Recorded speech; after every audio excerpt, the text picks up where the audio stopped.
Hello students, how are you? My name is Dr. Jyoti Singh and today I am going to discuss with you chapter 1 from the class 7 science book and this chapter named Nutrition in Plants. तो nutrition का मतलब क्या होता है? Nutrition का मतलब वो सारी चीजें जिससे कि आपके शरीर को या प्लांट्स के शरीर को, अगर हम यहाँ पे बात करें कि प्लांट्स अपना जो खाना है, अपने लाइफ को चलाने के लिए जो एसेंशियल एलिमेंट्स हैं उसको हम न्यूट्रिशन कहते हैं। ठीक है, न्यूट्रिशन को हम कैसे डिफाइन करते हैं कि जो भी न्यूट्रिएंट्स या जो भी चीज़ें हमारी लाइफ को सही तरीके से चलाने के लिए चाहिए वो ही हमारा न्यूट्रिशन होता है। तो इस चैप्टर में हम डिस्कस करेंगे न्यूट्रिशन इन प्लांट्स, यानी प्लांट्स अपने लाइफ को चलाने के लिए डिफरेंट कंपोनेंट्स का इंतज़ाम कैसे करते हैं, ठीक है, और क्या क्या प्रोसेसेस इस्तेमाल करते हैं। तो अगर हम स्टार्ट करें कि in class 6 you learn that food is essential for all living organisms. तो फूड जो है हर एक लिविंग ऑर्गेनिज्म के लिए एसेंशियल है। बिना खाने के कोई भी ऑर्गेनिज्म बहुत दिनों तक जिंदा नहीं रह सकता है। ठीक है, तो जितने भी लिविंग ऑर्गेनिज्म है, चाहे एनिमल्स हो चाहे प्लांट्स हो, सबको ही फूड की ज़रूरत होती है। और आपको तो पता ही है कि एनिमल्स अपना फूड कैसे लेते हैं, वो प्लांट्स को खाते हैं। ठीक है, डिफरेंट तरह की चीज़ें खाते हैं। लेकिन प्लांट्स जो कि कहीं पे मूव नहीं कर सकते, एक जगह से दूसरी जगह पे जा नहीं सकते हैं, वो अपना न्यूट्रिशन कैसे लेते होंगे? तो आप में से सब लोगों को, लगभग लोगों को पता होगा कि प्लांट्स को हम पानी देते हैं, है ना, और वो सॉइल में लगे रहते हैं। तो पक्का वो सॉइल से और वाटर से जो हम सप्लाई करते हैं, या ग्राउंड वाटर से या रेन वाटर से ही अपना न्यूट्रिशन डिराइव करते होंगे। ठीक है, और ये कैसे करते हैं, इसके पीछे क्या टेक्निक लगाते हैं, क्या मैकेनिज्म इस्तेमाल करते हैं, उस मैकेनिज्म के बारे में हम डिटेल में इस चैप्टर में समझेंगे, इस वीडियो में समझेंगे। ठीक है, so you have learn that carbohydrates, proteins, fats, vitamins and minerals are components of food. तो आप सबको पता है कि फूड में हम क्या खाते हैं। अगर हम केमिकल एनालिसिस करें फूड की, जैसे हम तो कहते हैं कि फूड में क्या खाते हैं, तो बर्गर खाते हैं, पिज्ज़ा खाते हैं, दाल खाते हैं, चावल खाते हैं, वो सब तो चीज़ ठीक है, वो तो हम फिजिकल फॉर्म ऑफ फूड की बात कर रहे हैं। लेकिन अगर हम एज अ साइंस स्टूडेंट देखें तो साइंस के फॉर्म में अगर आप देखोगे तो बर्गर पिज्ज़ा को फूड नहीं मानता साइंस बोलता है कि फूड यानी वो चीज़ें जिससे कि हमें न्यूट्रिशन, हमें एनर्जी, हमें काम करने की ताकत मिलती है। तो अगर हम केमिकली देखें तो फूड को हम डिवाइड कर सकते हैं कि फूड इधर कैन बी कार्बोहाइड्रेट, ठीक है, यानी जैसे ग्लूकोज है, स्टार्च है, ये सब कार्बोहाइड्रेट है। प्रोटीन, फैट, विटामिन और मिनरल्स, ये सब फूड के हिस्सा होते हैं। हर एक फूड में इन यही कंपोनेंट्स रहते हैं, इनका परसेंटेज वेरी करता रहता है। ठीक है, so these components of food are called nutrients and are necessary for our body. और यही सारे कंपोनेंट्स को हम न्यूट्रिएंट्स कहते हैं। ठीक है, कार्बोहाइड्रेट्स, फैट्स, प्रोटीन, क्योंकि इन्हीं से हमारी बॉडी को पोषण मिलता है। ठीक है, तो इसको हम न्यूट्रिएंट्स कहते हैं। और हमें ही नहीं, प्लांट्स को भी इन्हीं कंपोनेंट्स के थ्रू न्यूट्रिशन लेना होता है, बट उसका फॉर्म अलग होता है। ठीक है, so all living organisms require food. Plants can synthesise food for themselves but animals including humans can not. तो प्लांट्स जो है वो अपना फूड खुद सिंथेसाइज कर सकते हैं, लेकिन एनिमल्स, जिसमें कि हम ह्यूमंस भी हैं, ह्यूमंस भी एक तरह के एनिमल्स ही हैं। ठीक है, तो हम अपना खाना खुद से नहीं बना सकते, लेकिन प्लांट्स जो है वो अपना खाना खुद से बना सकते हैं। जैसे हम कुछ भी, अपना खाना बनाने का मतलब ये नहीं कि किचन में जाके गैस पे खाना बनाना, उसको अपना खाना बनाना नहीं कहते हैं। अपना खाना बनाना मतलब कि हम अपने आप से अपनी बॉडी के अंदर सिंथेसाइज करें, हमें एक्सटर्नली कुछ लेना ना पड़े। जैसे कि प्लांट्स को आपने कभी देखा है खाना बनाते हुए किचन में जा करके? प्लांट्स ऐसा नहीं करते हैं। प्लांट्स वाटर से, सॉइल से और सनलाइट से मिल करके अपना खाना, अपना न्यूट्रिशन डिराइव करते हैं। ठीक है, तो इसलिए हम कहते हैं कि प्लांट्स आर ऑटोट्रॉपिक, मीन्स कि प्लांट्स अपना खाना खुद से बना सकते हैं। वहीं animals including humans are heterotrophic, means कि हम अपना खाना खुद से नहीं बना सकते हैं, हमें दूसरे एनिमल्स को खाना पड़ता है या हमें प्लांट्स को खाना पड़ता है। हम बाकी नेचुरल प्रोडक्ट से अपना खाना खुद से अपनी बॉडी के अंदर नहीं सिंथेसाइज कर सकते हैं, ठीक है। So they get it from plants और एनिमल्स दैट ईट प्लांट्स। तो हम एनिमल्स या प्लांट से अपना न्यूट्रिशन डिराइव करते हैं।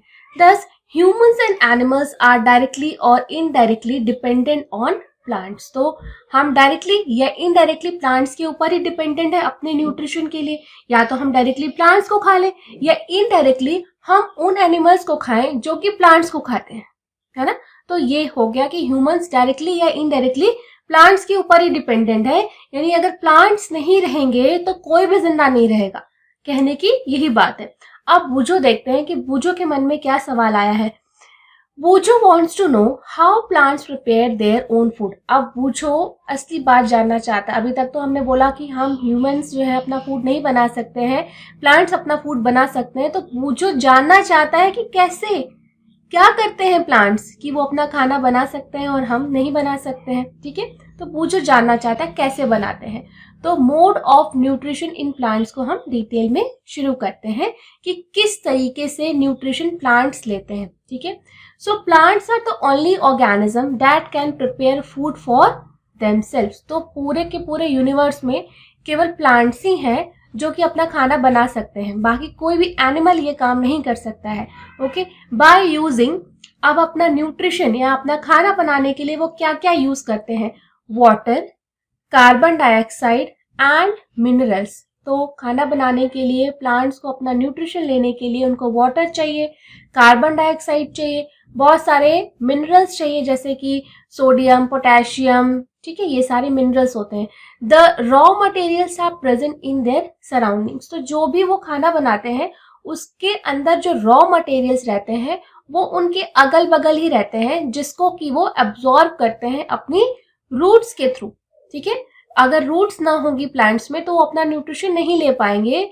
तो जो सॉइल है उसी से उनकी रूट्स जो है जुड़ी रहती हैं सॉइल से, और रूट्स के थ्रू बहुत सारा मिनरल्स, बहुत सारा वाटर वो एब्जॉर्ब करते हैं। और साथ ही साथ प्लांट्स के पास जो लीव्स होती हैं वो भी बहुत सारी चीजों को प्लांट्स के लिए एब्जॉर्ब करती हैं, जैसे कि कार्बन डाइऑक्साइड, ठीक है। कार्बन डाइऑक्साइड का एब्जॉर्प्शन थ्रू लीव्स होता है, थ्रू स्टोमेटा, ठीक है। हर एक प्लांट की लीव्स के ऊपर बहुत छोटे छोटे छेद पाए जाते हैं जिनको कि हम स्टोमेटा कहते हैं। और इसी स्टोमेटा से प्लांट्स जो है वो गैसियस एक्सचेंज करते हैं, यानी कि अपनी बॉडी के अंदर कार्बन डाइऑक्साइड को लेते हैं और इसी स्टोमेटा से जो ऑक्सीजन बनती है उसको वो रिलीज करते हैं, ठीक है। So the nutrients enable living organism to build their bodies, to grow, to repair damaged parts of their bodies and provide the energy to carry out life processes। अब प्लांट्स के अंदर भी तो बहुत सारी लाइफ प्रोसेसेस होती होंगी। ये प्लांट्स को भी हाइट में बढ़ना है, प्लांट्स को भी फ्लावर बियर करना है, प्लांट्स को भी फ्रूट बनाना है, सीड्स बनाना है, अपनी नेक्स्ट जनरेशन लानी है। तो प्लांट्स को भी बहुत सारे लाइफ प्रोसेसेस करते होते हैं और इन लाइफ प्रोसेसेस को करने के लिए प्लांट्स को एनर्जी चाहिए। और वो एनर्जी कहाँ से आएगी प्लांट्स के पास, वो एनर्जी आएगी न्यूट्रिशन से, यानी कि जो भी वो न्यूट्रिएंट्स एब्जॉर्ब करेंगे अपने सराउंडिंग से वो एनर्जी इन्हीं न्यूट्रिशंस को ब्रेक डाउन करके वो डिराइव करते हैं, ठीक है। तो nutrition is the mode of taking food by an organism. तो न्यूट्रिशन क्या कहते हैं, न्यूट्रिशन को डिफाइन ऐसे किया गया है, it is the mode of taking food by an organism and its utilisation by the body. तो न्यूट्रिशन को प्लांट्स या किसी भी एनिमल के लिए अगर हम डिफाइन करें कि न्यूट्रिशन क्या होती है, mode of taking the food and its utilisation by the body. Body उस न्यूट्रिशन को कैसे एब्जॉर्ब कर रही है, कैसे उसको यूटिलाइज कर रही है अपने ग्रोथ, रिपेयर, अपने आप को ग्रो करने के लिए, फ्रूट्स लाने के लिए, ठीक है। So the mode of nutrition in which organism make food themselves from simple substances is called autotrophic nutrition. तो दिस इज वेरी इंपॉर्टेंट। इससे कई बार क्वेश्चंस पूछे जाते हैं कि what is autotrophic nutrition. Auto means self, ठीक है, ट्रॉपिक मीन्स न्यूट्रिशन, तो यानी सेल्फ न्यूट्रिशन, वो मोड ऑफ न्यूट्रिशन जिसमें कि ऑर्गेनिज्म खुद से ही अपना खाना बना लेता है। ऑटोमेटिक बोलते हैं ना, ऑटोमेटिक मीन्स कि खुद से, ऑटोट्रॉफिक, ऑटोट्रॉफिक मतलब खुद से अपना खाना बना लेने की कैपेसिटी। तो बहुत इजीली अगर आप वर्ड मीनिंग जानते हो तो आप कभी भूलोगे नहीं, कभी भी डेफिनेशन पूछी जाएगी तो आप लिखोगे this is the mode of nutrition in which the organism can make its own food by using the organic या raw materials from its surroundings. Okay, then यहाँ सेल्फ और trophs means nourishment. So nutrition, therefore plants are called autotrophs. तो वो organism जो कि अपना nutrition खुद से डिराइव करते हैं, खुद से बनाते हैं, उन ऑर्गेनिज्म, ये मोड ऑफ न्यूट्रिशन को तो हम ऑटोट्रॉपिक न्यूट्रिशन कहते हैं, बट उन ऑर्गेनिजम्स को एक अलग से नाम दिया गया है, उनको हम कहते हैं ऑटोट्रॉप्स। ठीक है, तो जितने भी प्लांट्स होते हैं वो सब ऑटोट्रॉप्स होते हैं। So animals and most other organism take in food prepared by plants. और जितने अदर ऑर्गेनिज्म है अपार्ट फ्रॉम प्लांट्स, सारे के सारे एनिमल्स और बहुत सारे ऑर्गेनिजम्स जो है वो ऑटोट्रॉप्स नहीं होते हुए, बल्कि वो इन ऑटोट्रॉप्स से फूड डिराइव करते हैं, वो इन ऑटोट्रॉप्स के ऊपर डिपेंडेंट होते हैं अपने न्यूट्रिशन के लिए। ठीक है, so they are called heterotrophs. तो वो ऑर्गेनिज्म जो कि ऑटोट्रॉप्स के ऊपर डिपेंडेंट होते हैं, ऑटोट्रॉप्स को खाते हैं, जैसे कि हम ह्यूमन, हम भी ऑटोट्रॉप्स के ऊपर डिपेंडेंट है अपने अल्टीमेट न्यूट्रिशन सोर्स के लिए। तो हम क्या है, हम हेट्रोट्रॉप्स हैं। ठीक है, हेट्रोस मीन्स अदर, जो कि दूसरे एनिमल्स या प्लांट्स को खा करके अपना न्यूट्रिशन डिराइव करते हैं। अब पहेली के मन में एक सवाल आ रहा है, क्या है कि Paheli wants to know why our body cannot make food from carbon dioxide, water and minerals like plants do। अब पहेली ये सोच रही है कि ठीक है, हमने ये कह दिया कि प्लांट्स जो है खुद से बनाते हैं, बट हम क्यों नहीं कर सकते। हम तो ऐसा माना जाता है कि ह्यूमंस जो है वो सबसे एडवांस्ड ऑर्गेनिज्म है अर्थ के ऊपर, तो ह्यूमंस क्यों नहीं कर सकते हैं जैसे कि प्लांट्स कर रहे हैं, वो भी कार्बन डाइऑक्साइड को ऑब्जॉर्व करके अपना न्यूट्रिशन खुद से बना रहे हैं, तो ह्यूमंस क्यों नहीं कर रहे हैं। ऐसा क्या है प्लांट्स के पास में कि वो ऐसा कर सकते हैं और ह्यूमंस के पास ऐसा क्या नहीं है जो कि हम ये ऑटोट्रॉपिज्म की जो न्यूट्रिशन है इसको फॉलो नहीं कर सकते हैं। तो पहेली का ये क्वेश्चन तो बहुत ही अच्छा और बहुत ही बेसिक और इंफॉर्मेटिव है। तो मैं आपको बता दूं कि प्लांट्स जो कि हम देखते हैं वो सब किस कलर के होते हैं। ज्यादातर प्लांट्स होते हैं हमारे पास ग्रीन कलर के। ठीक है, और ये जो ग्रीन कलर है वो किस वजह से होता है, ये ग्रीन कलर होता है एक पिगमेंट मॉलिक्यूल की वजह से, जिसको कि हम कहते हैं क्लोरोफिल। ठीक है, तो क्लोरोफिल पिगमेंट एक ग्रीन कलर का मॉलिक्यूल है जो कि प्लांट्स के अंदर प्रेजेंट होता है। और इस ग्रीन कलर के मॉलिक्यूल के पास एक ऐसी कैपेसिटी होती है कि ये सनलाइट को अपने अंदर एब्जॉर्व कर लेती है और उस सनलाइट को वो यूज करती है डिफरेंट कार्बोहाइड्रेट्स को बनाने के लिए। ठीक है, और उसी कार्बोहाइड्रेट से फिर प्लांट्स अपना न्यूट्रिशन डिराइव करता है। ओके, तो ये एक अंतर है ह्यूमंस और प्लांट्स में। ह्यूमंस के पास क्लोरोफिल नाम का मॉलिक्यूल नहीं होता है और प्लांट्स के पास यही क्लोरोफिल नाम का मॉलिक्यूल होता है। यानी कि किसी भी ऑर्गेनिज्म में अगर क्लोरोफिल पिगमेंट होगा तो बहुत चांसेस है कि वो फोटोसिंथेसिस से ही अपना न्यूट्रिशन डिराइव करता होगा। Now we may ask whether the food factories of plants are located, whether food is made in all parts of a plant or only in certain parts। तो अब हम ये सोचेंगे कि ठीक है, तो क्या फूड जो प्लांट्स बनाते हैं, फोटोसिंथेसिस करते हैं, वो क्या पूरा का पूरा प्लांट का हर एक पार्ट फोटोसिंथेसिस करता है, या कुछ एक स्पेसिफिक ऑर्गन्स ही हैं या कुछ पार्ट्स ही हैं जो प्लांट्स में जो कि फोटोसिंथेसिस करते हैं। तो नहीं, सब प्लांट्स फोटोसिंथेसिस नहीं करते, मतलब सब पार्ट्स जो होते हैं प्लांट के वो सब के सब फोटोसिंथेसिस नहीं करते हैं। वही पार्ट प्लांट का केवल फोटोसिंथेसिस करता है जिसका के कलर ग्रीन है। अगर स्टेम्स ग्रीन कलर के हैं तो स्टेम्स फोटोसिंथेसिस करते होंगे। अगर लीव्स ज्यादातर आपने देखी होंगी कि ग्रीन कलर की होती है, तो ज्यादातर फोटोसिंथेसिस कहाँ पे होती है, लीव्स में ही होती है। तो जो भी हिस्सा प्लांट का ग्रीन कलर का रहता है वो फोटोसिंथेसिस करता है। सो अब हम डिटेल में पढ़ते हैं फोटोसिंथेसिस की प्रोसेस को। सो photosynthesis food making process in plants. तो प्लांट्स में जो फूड बनता है उस प्रोसीजर का नाम है फोटोसिंथेसिस। तो ये आपको याद रखना है कि प्लांट्स ऑटोट्रॉप्स हैं और वो अपना खुद खाना बनाते हैं, और किस मैकेनिज्म से बनाते हैं, via photosynthesis. So leaves are the food factories of plants. तो लीव्स ही जो है वो फूड फैक्ट्रीज हैं प्लांट्स की, यानी लीव्स के अंदर ही ज्यादातर फोटोसिंथेसिस का प्रोसेस होता है। Therefore, all the raw materials must reach the leaf. तो जितने भी रॉ मटेरियल है जैसे कि water, carbon dioxide, minerals, sunlight, ये सब के सब लीफ तक पहुंचेगी तभी ना लीफ के अंदर खाना बन पाएगा। ठीक है, so water and mineral present in the soil are absorb by the roots and transported to the leaves. ठीक है, तो जो भी वाटर है, न्यूट्रिएंट्स है, मिनरल्स है, उनका एब्जॉर्प्शन रूट्स करते हैं नीचे सॉइल से और उसको ट्रांसपोर्ट करते हैं प्लांट्स की लीव्स तक, ताकि लीव उनको यूज करके फोटोसिंथेसिस की प्रोसेस को कर सके। Then carbon dioxide from air. अब जो कार्बन डाइऑक्साइड है वो कैसे आता है, वो हमारे इन्वायरमेंट, जो हमारा इन्वायरमेंट है उस एयर में कार्बन डाइऑक्साइड होती है और उसका डायरेक्ट एब्जॉर्प्शन होता है लीव्स में वाया स्टोमेटा। ठीक है, स्टोमेटा छोटे छोटे होल्स होते हैं, छोटे छोटे छेद होते हैं जो कि लीव्स के सरफेस के ऊपर रहते हैं और इन्हीं से गैसेस एक्सचेंज प्लांट्स करते हैं through the tiny pores present on the surface of the leaves. These pores are surrounded by guard cells. Such pores are called stomata. तो जो स्टोमेटा होती है लीफ के ऊपर होती है और उसके ऊपर ऐसे बीन शेप्ड, ठीक है, बीन शेप जो है गार्ड सेल्स होते हैं जो कि स्टोमेटा को गार्ड करके है। जैसे ही सुबह का समय होता है ये स्टोमेटा खुल जाती है और यहाँ पे CO2 अंदर जाती है और यहाँ पे CO2 का यूज होता है, प्लांट्स करते हैं और इसी से ऑक्सीजन निकलती है। लेकिन जैसे ही रात होती है, अब रात के समय में तो कोई सनलाइट होती नहीं है, तो उस वक्त ये स्टोमेटा क्लोज हो जाता है। ठीक है, वो स्टोमेटा ऐसे करके यहाँ से ये जो गार्ड सेल्स हैं ये आपस में चिपक जाती हैं और ये गार्ड सेल जो है आपस में ऐसे चिपक जाती हैं ऐसे, और ये स्टोमेटा क्लोज हो जाता है जिससे कि रात के समय में कोई फोटोसिंथेसिस की प्रोसेस नहीं होती है। तो ये है स्टोमेटा, और स्टोमेटा की ये तरफ ये दोनों सेल्स देख रहे हैं, इसी को हम गार्ड सेल्स कहते हैं। ये किडनी शेप सेल्स होती हैं।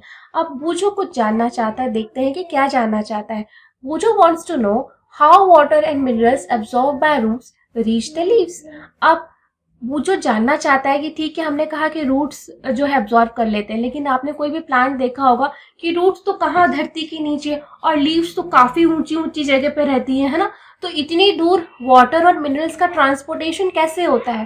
ठीक है, अब बूझो ने सवाल तो बिल्कुल सही पूछा है। अब भाई प्लांट्स के अंदर कोई बस, ट्रेन, स्कूटर, फ्लाइट तो होता नहीं है कि इसमें बैठा करके जो है इन मिनरल्स को पहुंचा दिया जाए।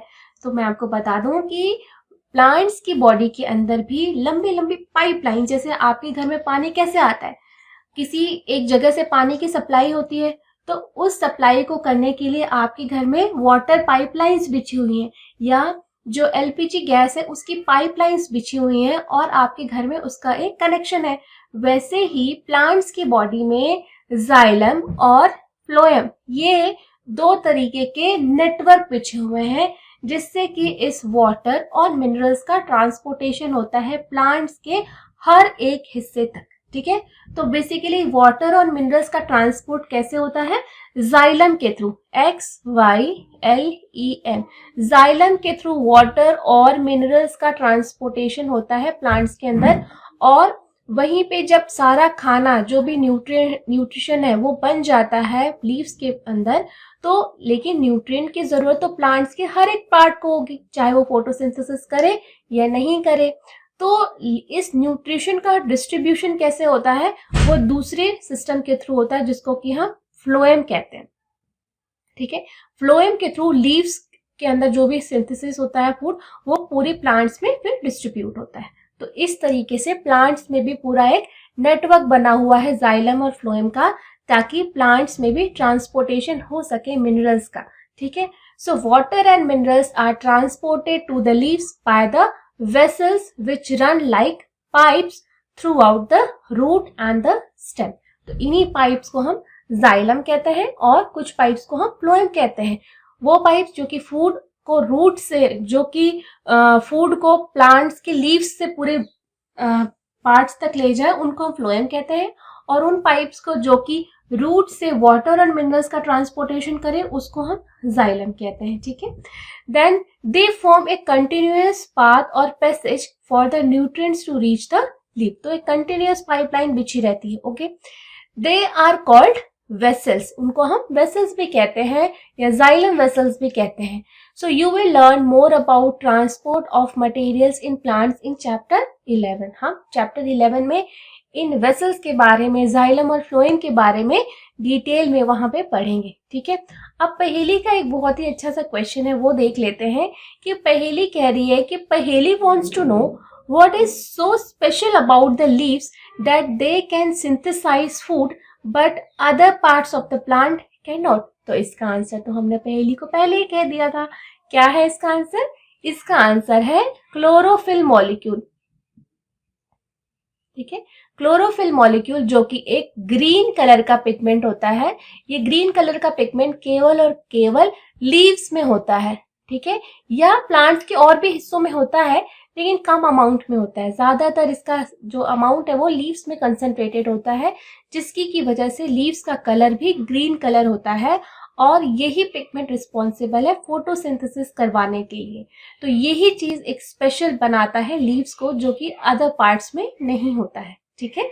आई होप कि आपको इसका आंसर मिल गया होगा. Then the leaves have a green pigment called the chlorophyll. It helps leaves to capture the energy of the sunlight. इसी क्लोरोफिल मॉलिक्यूल की मदद से प्लांट्स की लीव्स जो है सनलाइट को कैप्चर कर पाए. So it helps leaves to capture the energy of the sunlight. This energy is used to synthesize or prepare food from carbon dioxide and water.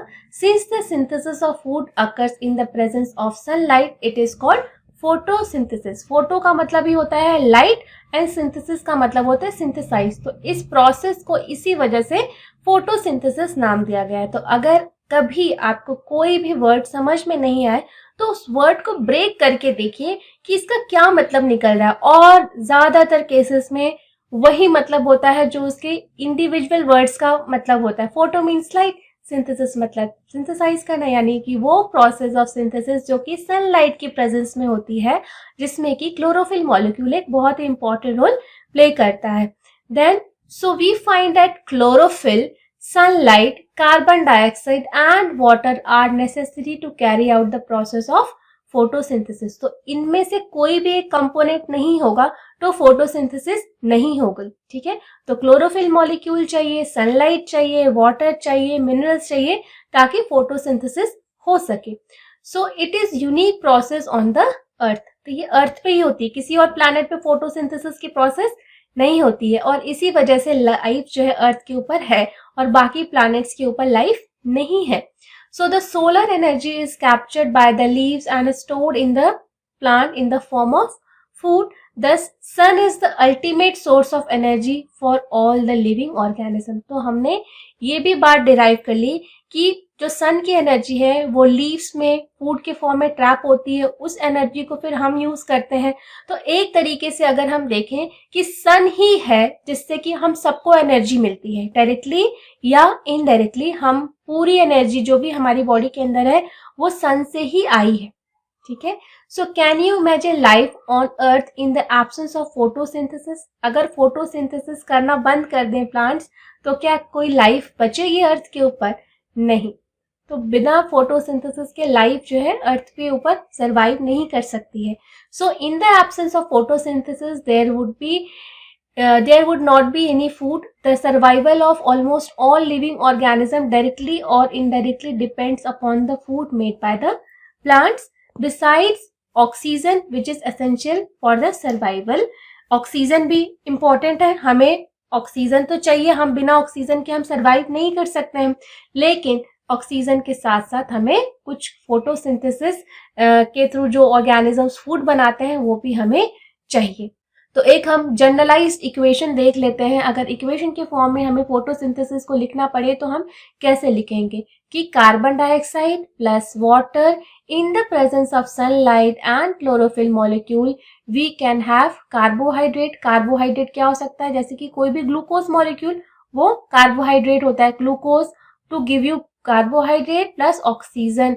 तो ये हमारी फोटोसिंथेसिस की इक्वेशन है और ये बहुत इंपॉर्टेंट है. ये क्वेश्चन में पूछी जाती है और अगर नहीं पूछी जाए, अगर आपसे फोटोसिंथेसिस की डेफिनेशन पूछी जाए तो भी ये इक्वेशन लिखना मस्ट है, तभी आपको पूरे नंबर मिलेंगे. बिना इस इक्वेशन के लिखे आप फोटोसिंथेसिस को डिफाइन नहीं कर सकते हो. तो बेहतर है कि आप इसको लिखिए। ठीक है, सो आई होप कि आपको ये टॉपिक अच्छे से समझ में आया होगा। इसके आगे का टॉपिक हम नेक्स्ट वीडियो में डिस्कस करेंगे। Thank you so much.